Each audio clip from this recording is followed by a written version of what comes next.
Se përket profilit psikologjik dhe ideologjik, do thotë Albin Kurtin unë e kam përcjell një kohë, kam pas edhe muhabet tafët, do të thëja edhe disa vite, dhe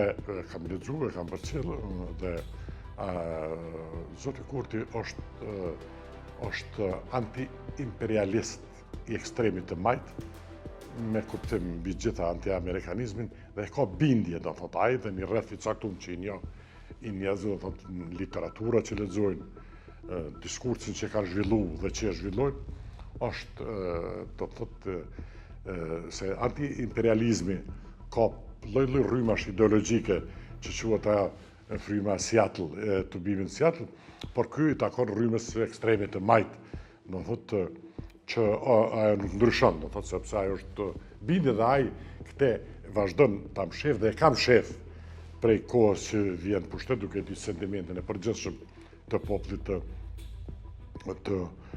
të Kosovës, me qëllim që me rujt votën. Politikisht kjo, do thotë, kjo është jashtëzakonisht, do thotë, legjitime dhe deri ku të shkon vazhdon dhe në një moment, do thotë, e kupton që megjithatë edhe ideologjia ka kufit e vet.